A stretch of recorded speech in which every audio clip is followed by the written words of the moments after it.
Hey, what is up guys, welcome back to another video. So in the last couple of videos we've done cars under 1 million, we've done cars under 500,000, and in today's video, you guessed it, cars under 100k. So cars that you can buy under 100k, excuse the pink oracle here, let's get straight into it. Now the hot knife, $90,000. Now guys, if any car you purchase on the list, if you've never driven this car, I would definitely say you have to buy it. With all these cars, I just test them just before, I make a video on it. And this one surprised me the most. I've not driven it for a long time. I definitely haven't driven it since the wheelie mechanism came out. And this car does really nice wheelies. And you'd think it has a lot more power the way it carries on wheeling. You've got like wheelies that you have from the apocalypse vehicles, the high speed apocalypse vehicles. And the angle that this car does it at as well is amazing. As you see in the customizations, I am fiddling about with the hood option. You can actually glitch it out so there's no intake on there. And you just do that by purchasing the second hood option, and then you just keep flicking in between the first and second. And then it should come off. The same way you do the no spoiler glitch, you can do it with the hood option on this as well, which looks really, it just looks like a detachable hood. I know you don't really have many hot rods in the game anyway. The Hustler is a good option, but the hot knife, 90,000, so cheap and very fun as well. In my opinion, just really underrated.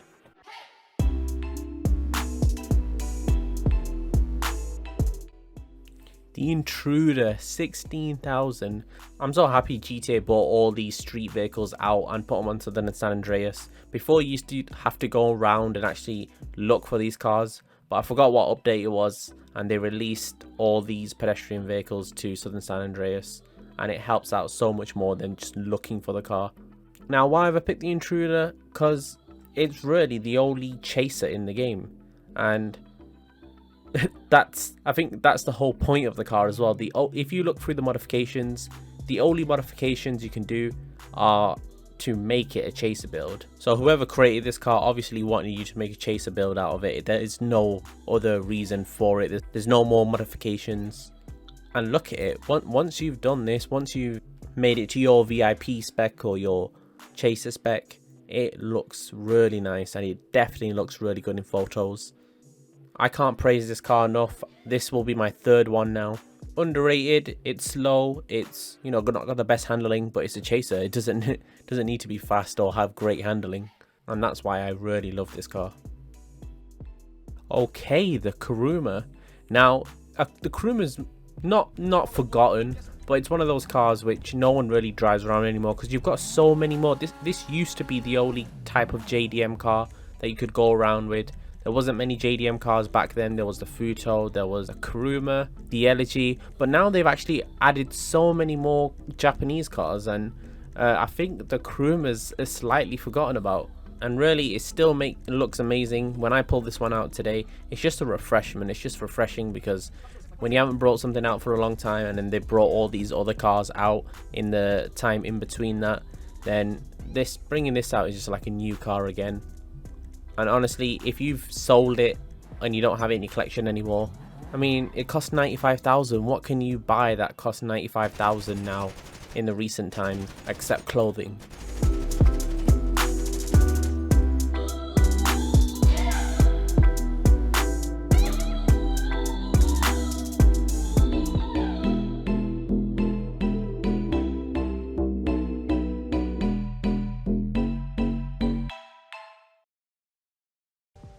Now the Comet, just making it at 100,000.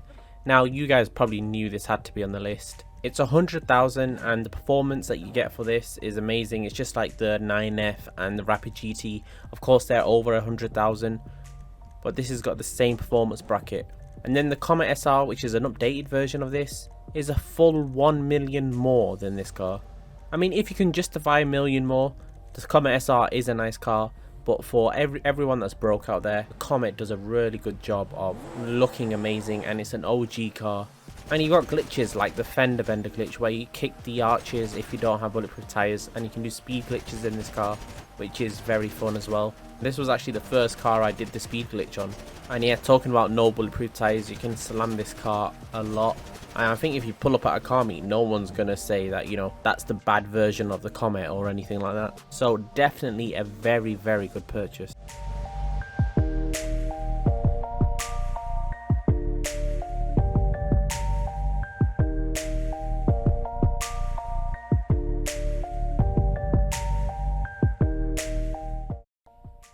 So the Buffalo S, now, besides it being Franklin's car, I never really see this much anymore, and it costs 96,000. You actually couldn't get this on GTA Online when GTA Online first released. You couldn't actually purchase it.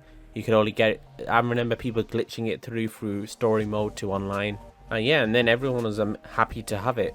But since then, not seen many of these. And in this video, I was trying to replicate like a Challenger, the old Challenger kind of purple. At the end of it, I think I came out a bit too light. But that was my intention. Didn't really work out, and I didn't want to keep changing the crew color. But yeah, another one that's really refreshing to see. Even though we always see it every time we're on the Franklin character. I mean, it looks amazing. It sounds amazing. It's got 4 doors. And I think that's overlooked really. So definitely a car to pick up. It's just nice to see it in car meets and on the streets of Los Santos. So definitely a vehicle to pick up. 96,000, well worth it. Now I'm not going to really speak much about the Futo. You guys know why the Futo would be on the list. I put it in many videos. It's just amazing at drifting. I mean, it costs $9,000.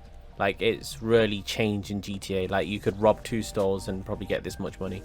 So yeah, definitely buy the Futo. It's amazing to drift, and it costs, you know, less than t-shirts, or, you know, less than a GTA 5 mask. And I think most people have this in their car collection anyway, but if you don't, pick one up.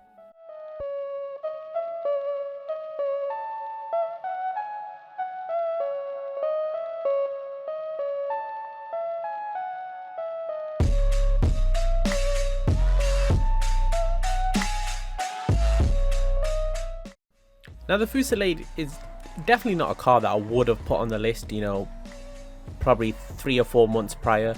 I didn't really know this car was actually amazing at drifting, so this is like a mini Banshee the way it drifts. It does like short to medium radius drifting, and although I'm not a fan of the looks, in my opinion, I don't really like the look of the car. I'm pretty sure many people would, and 36,000, you can pick this up free from the street. Let me know if I should make a video of cars that you can pick up from the street, or I'll put in quotation marks, free cars. So a similar video to this, but just free vehicles that you can pick up. I think that might be interesting. But if you haven't actually bought this and you've never tried drifting it, it is very easy. It makes drifting a lot easier. So definitely check this car out.